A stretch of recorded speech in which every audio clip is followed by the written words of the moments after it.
G'day, Hugh here from videsign.com.au, a design company based on the Gold Coast in Australia, and thank you for joining me. Last tutorial we had a look at how you can use Photoshop to combine three images, bracketed exposures to create a high dynamic range image, HDR. I thought we'd have a look at another way of doing that using a program called Aurora HDR. It creates quite different results. When you had a look at the results last tutorial, that when we used Photoshop, it was very subtle. It was a good looking image. With Aurora HDR you have a lot of options available for manipulating an HDR image. So let's get into Aurora and see how it's done.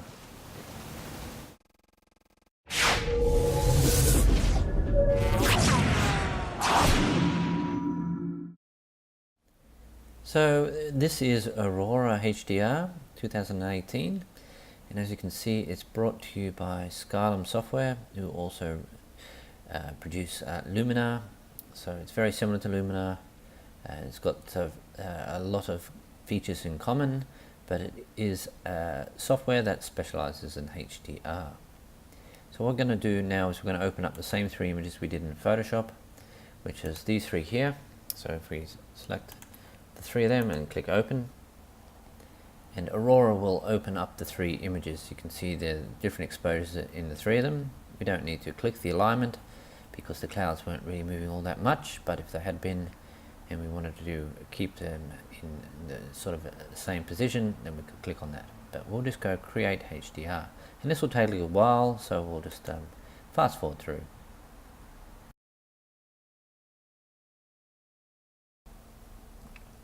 So Aurora has now merged the three images together to create one HDR image, combining the three bracketed exposures. Now, much like Luminar, you have presets that you can apply, which will do all the work for you. But I think we'll just skip that and just do a bit of the work manually. We can always at another time have a look at these presets, but to switch them off we just come up here and click on that, so it's unhighlighted, and that gives us our actual image. Now, much like Luminar, we can work with layers, and we can add adjustment layers as need be. So this is our beginning layer, so we can go new, or plus, the plus sign, add new adjustment layer, and we can begin to work on the image. Now, it's pretty easy just to begin with a similar sort of adjustments that we do in Photoshop. So we can work on the highlights, bring the highlights down, open up the shadows, bring the whites down a bit, and blacks up a bit, add a little bit of vibrance and saturation to the image.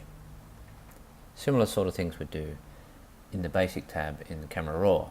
Now you've got the eye up here, which you can switch between what we had before and now what we're looking at, and you can see there's quite a big difference there already. It's always good then to just keep working on adjustment layers rather than just doing everything on the one layer, so you've got a bit more control over how you process your image. So that's some basic adjustments that we'd do otherwise in Photoshop. Now if we just do one more, and that's add a new adjustment layer as a basic adjustment.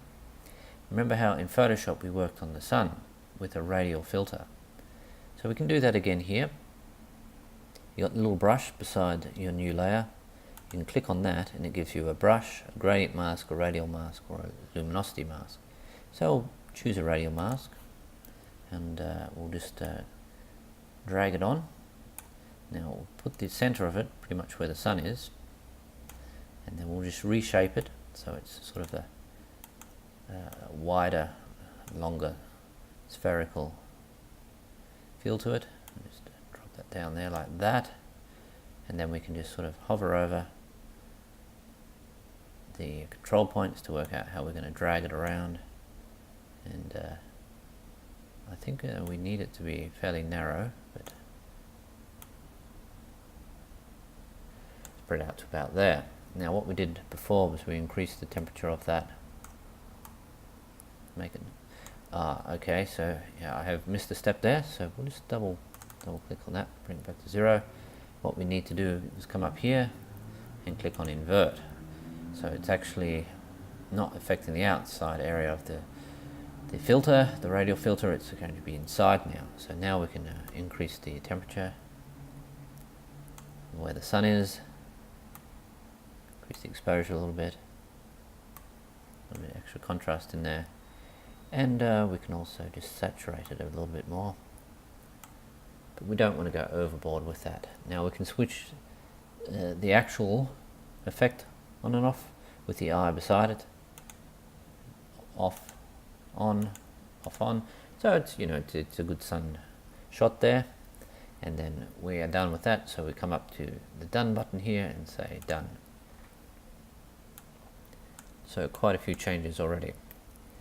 Okay, so we'll come back up here and go plus, add new adjustment layer, and I think now what we'll do is we'll work on the sky. So again, we click on the brush and choose a gradient mask, and then we can just choose a spot at the top of the picture and come on down and decide where we want that to end, so that's somewhere just above the sun there. So we've got a gradient now, it's coming down through the sky, and we can do a little bit of work on that. So we can decrease the exposure, a little bit of blue, a bit of magenta, and we can add a bit of contrast to the sky there, and do a little bit of work on the whites and the blacks, a bit of vibrance, just to add a little bit of drama to the sky. So that's how it looked before, that's how it looks now. There's quite a good difference there. So we can come up here and go to done. So we're adding a lot of elements to the picture now, where we started with this, and we're now looking at something like that. And this is quite different to Photoshop. It's a lot more dramatic. It's really, because it's a HDR software, it's really causing some significant changes to the photo, with Photoshop's much more subtle. Now we'll add a new adjustment layer. Now the good thing about these adjustment layers is you can always change the opacity of them too, to reduce the strength of anything that you do. So if you do add an effect that's really quite significant, you can then bring it back with the opacity and reduce the impact on the photo. But we have in our HDR basic area, we have a thing called HDR Enhance and Smart Tone, which is different from Photoshop. So if you have a look, if we bring the HDR Enhance all the way up to 100, you can see it really puts a HDR effect on the picture. And if you bring it all the way back to 0, you come back to where we are at the moment. Same with Smart Tone, bring it all the way up, really changes the way the photo looks, and you bring it all the way down, and it's very muted. So I think with Smart Tone you just want to add a little bit more to it, not too much, but with HDR Enhance it really does have a good impact on your foreground or immediate area here. If you go really heavy on it, it does make the clouds look very processed. So if we want to really pump up this HDR Enhance, and I think we'll put the Smart Tone back to 0, you can do that by just double clicking on the value and it will automatically 0 it. So if we go HDR Enhance up pretty heavy, it really gives us a lot of detail in this area here. And then what we can do is come up into a gradient mask and actually click from the bottom up, so it comes up to pretty much where the sun is there. And so it only impacts on this area of the photo, which is really detailed. So if we switch that off and on, it really gives us a lot of detail which we wouldn't otherwise have, and it's not causing our clouds to go all crazy. So we'll say done to that. So we're now looking at a very moody, highlighted looking photo. It's like it's got so much detail here, and the clouds aren't looking too processed, but they've got nice color contrast. It's nice. Alright, so we've done that, so we'll add another adjustment layer, and keep going with the adjustment layers. Now we're in adjustment layer 5. And have a look at some of these other options we've got here. So we've already worked on the colors, that saturation and vibrance in the photo. HDR structure allows us to give a lot more detail into the photo. If you look at the microstructure, if you were to switch that off and on, okay, look at the clouds. They are really processed. It's not doing an awful lot to the ground, so we don't really want to play around with that at all. HDR structure, well, if we pump that up, it really gives a very detailed look to the photo. So we could actually just play around with a little bit of that, but I think we'll just keep that neutral as well. HDR noise is pretty good for when you've got a lot of noise in your photo, so we do have a fair bit in there. So if we were to jump in at around 150%, maybe even going a bit more, just pump that up to 200. See, there is a little bit of noise. Well, there's quite a bit of noise in these clouds. So if we were to denoise them and really make them soft clouds. So if we have a look, quite a bit of noise there, and that really does reduce the noise. So it's going to cause a few, probably make our foreground a bit softer, not quite as detailed. It does a little bit, you know, I don't mind that. So it's good to keep that denoise. I'm going to leave that adjustment layer as just with the noise reduction and add a new one. We've done denoise, so let's have a look at image radiance. It gives a real sort of a glowy effect to your photo. Now you might really want to do that. I mean, in certain circumstances that could be exactly the look you're after. In this case, I probably wouldn't use it.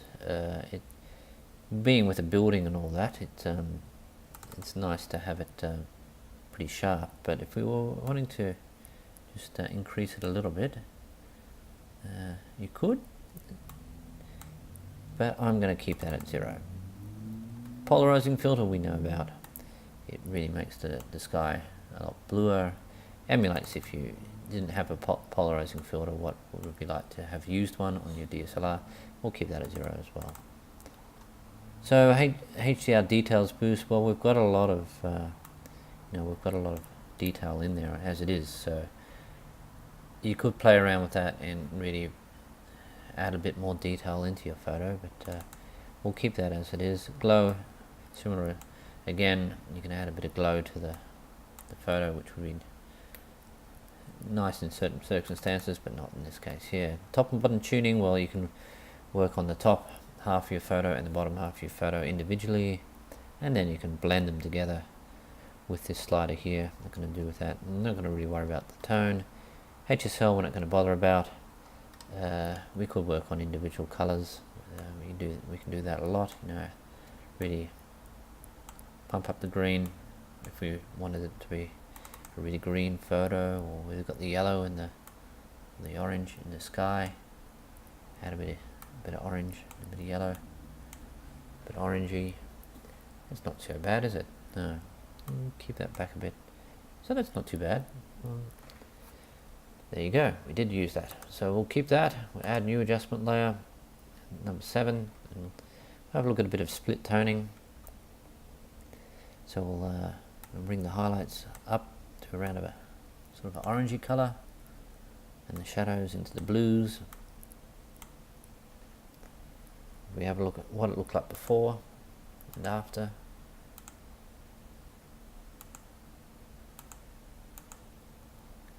Totally up to you if you want to do that or not, but I do quite like that. Now we have dodging and burning. You could, you could actually dehaze by burning some of this background here, like we did in Photoshop, or we could, could brighten up areas that we don't really need to brighten anything up in this. It's quite a nicely bright photo.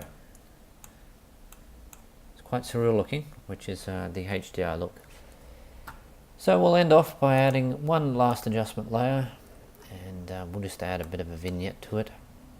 So bring on the amount all the way down, feather it all the way down, and we'll bring the size to really focus in on the sun and the building, and then feather it back, and then bring the amount back to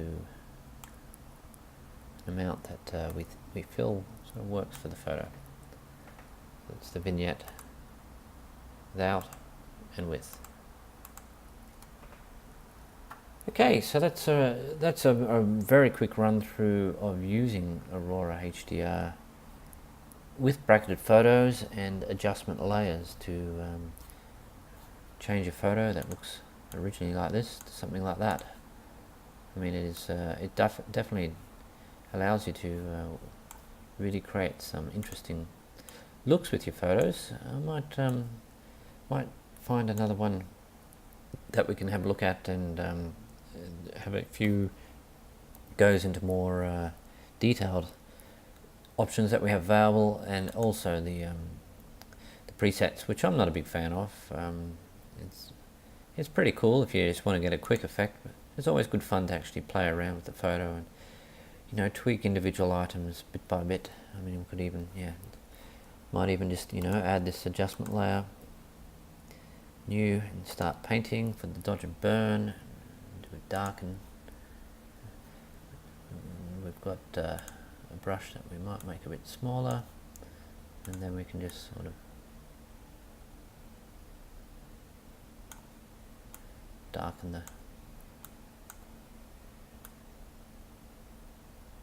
that there. And, you know, that probably doesn't look that good, so get rid of that. I think we do need to sort of darken that background there, but probably just reduce the strength to about 20%, and then that make it a bit more subtle. Being at 50% was too strong, so just make it a bit more subtle, but it gives it a little bit more of a less hazy look in the background there. So there we have the original.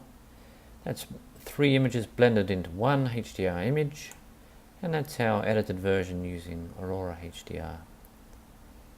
Well, we'll definitely come back and have a look at this program and other options that we can use using it. But until then, I'll catch you later.